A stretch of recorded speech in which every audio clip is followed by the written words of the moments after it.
Hi guys! This is Mami Jenna. At syempre, hindi pwedeng mawala si Baby Ceres. And for today's vlog, ito nga po pala yung part 2 ng pag-akyat namin sa bundok. And ito nga po pala yung mga kasama namin guys. Ayan, lumilim na nga kaming lahat dahil nga napakainit at tirik na nga po pala yung araw. Buti na nga lang din talaga, meron nga po palang umakyat na may-ari ng tindahan dito sa may campsite. Kaya ayan, nakapagkape nga kami dahil nga meron nga silang mga lutuan dito, tapos meron nga silang mga tindang kape. Tapos bumili na nga rin po pala kami ng kakainin namin para sa tanghalian, which is ayan nga po palang cup noodles. Tapos nagpaluto na nga lang din kami ng mga itlog. Nakalimutan ko nga rin po pala sabihin, nagpasaing na nga rin po pala kami dyan ng kanin namin dahil wala naman nga kaming mga baon. Unexpected kasi talaga na mag-e-extend nga kami ng isa pang gabi dahil gusto pa nga namin i-enjoy itong view dito nga sa taas ng bundok. And then nga lang po pala yung ginagawa namin habang inaantay nga namin maluto yung pagkain namin. Ayan, tamang kwentuhan muna kami at tawanan. Which is nga po pala yung pinakamasayang part dito sa tuktok ng bundok na experience namin dahil nga lahat ng problema namin iniwan namin. Talagang puro nga lang kami dun tawanan. And then nga po pala si Kuya guys, sineserve na nga po pala niya yung kakainin namin ngayong tanghalian. Bali mag-asawa nga po pala yan sila guys na umakyat nga dito sa tuktok ng bundok para magtinda para sa amin. Noong time kasi na umakyat nga kami dyan guys, kami lang talaga yung umakyat at wala na nga iba. Pero buti na nga lang talaga nakontak nga ni Kuya Rolly, ayan guys, yung tour guide namin, yung mga nagtitinda. At ito nga po pala si Tyson guys, alaga nga po pala yan ni Kuya Rolly, which is yung tour guide namin. At talagang napakabait nga niya ni Tyson. Talagang sumama nga siya sa amin dito sa taas ng bundok at hindi niya nga kami talaga pinapabayaan, binabantayan niya nga kami. And ayan guys, tamang lafangan nga muna kaming lahat dahil gutom na nga ang mga person. Oh, nagtataka ba kayo bakit nga may ice cream sa tuktok ng bundok? Halos ako rin guys, yung time na yun hindi nga ako makapaniwala na kumakain nga ako ng ice cream dyan sa may taas pa ng bundok. Halos nung gabi hirap na hirap nga kaming akyatin yan, pero grabe talaga yung effort ng mga nagtitinda dito. Kaya kahit kamahalan nga yung price, worth it naman dahil napakahirap nga akyatin nito.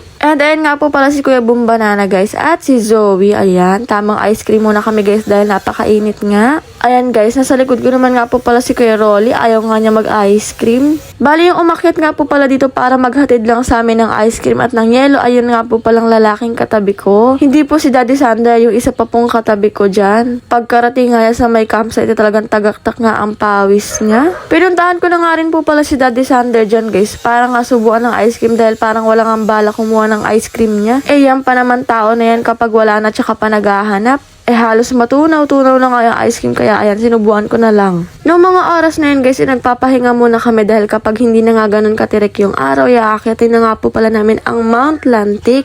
And ayan, gogoran na nga kami paakyat sa Mount Lantic guys. Wala nang ligo-ligo yan, tamang hilamos at bihis na nga lang. Mukha nga lang may ligo yan guys, pero wala talagang ligo yan. And ayan nga guys, maaabutan na naman nga po pala namin ang sunset. Naabutan nga namin ng umaga yung sunrise, tapos ngayon naman yung sunset naman. Nakakatuwa talaga. Sobrang sarap nga makita ng mga gagandang tanawin dito. Kapag andito ka nga po pala sa may tuktok ng bundok, talagang makakalimutan mo nga lahat ng problema mo. And then nga, tamang emote nga muna ang Mami Jenna. O, sino ka dyang nagdadrama? 6 nga po pala kaming magkakasama dito pero 4 nga lang po pala kaming aakyat sa Mount Lantic. Paano ba naman yung dalawa bagsak nga? Ayaw na nga daw umakyat dahil suko na daw yung paa nila. Gusto daw nila magpahinga. Ang daming dahilan kaya bahala kayo dyan. Kami na nga lang yung mag-e-enjoy sa taas. Ayan guys, ang kasama po pala namin ay si Daddy Sander, si Kuya Boom Banana at si Zoe. Siya nga po pala yung taga-video namin. Tapos si Kuya Rolly guys, ang aming tour guide na napakabait. Hindi talaga kami pinabayaan. Talagang sobra yung care niya sa amin. And ayan nga guys, napakalapit na nga namin sa tuktok ng Mount Lantic at kahit nandyan pa nga lang kami, napakaganda nga nang nakikita namin.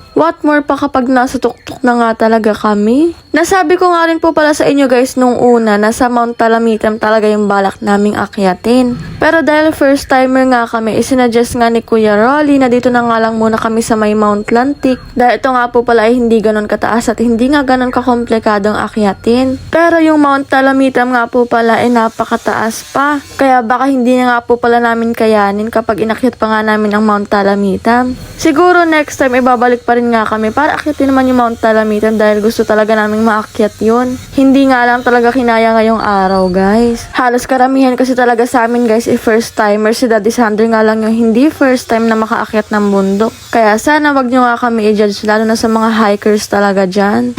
Ayan nga guys, sobrang saya ko nga nung naakyat na namin ang summit nitong Mount Lantic. Sobrang sarap pala sa pakiramdam kapag na-achieve mo na maakyat nga yung isang tuktok ng bundok. Pero basic pa nga lang to guys, what more kapag matataas na bundok talaga yung naakyat ninyo. Sobrang sarap siguro talaga sa pakiramdam nun. Habang bata pa nga rin ako, eto nga yung mga goal ko ngayon na makaakyat ng mga tuktok ng bundok. At ang focus nga namin ngayon ni Daddy Santa guys ay ang mga nature vlog dahil talagang nakaka-relax. Pakita ko na nga rin po pala sa inyo guys ang view dito nga sa summit ng Mount Lantic para parang kasama na nga rin namin kayo. Ayan naman nga po pala yung Mount Talamita, nasa kabila guys. Ay, kawawa nga ang dalawa namin kasama, hindi man lang namin kasama mag-picture dito, paano ba naman bagsak. Syempre hindi ko nga rin pinalagpas ang pagkakataon dyan para mag-picture. Dahil isa nga to sa pinakamasayang araw ng buhay ko. At ito nga po pala si Kuya Rolly guys, sobrang bait niyan, wala kaming masabi. Kung gusto nyo nga rin po pala umakyat dito at kailangan nyo nga ng tour guide, ibibigay ko po pala sa inyo yung contact number.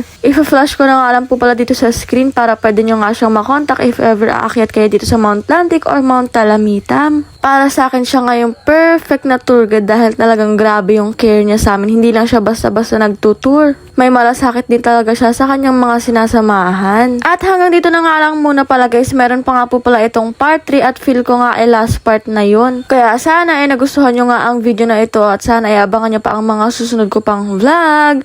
Ayan lang, thank you for watching, babush!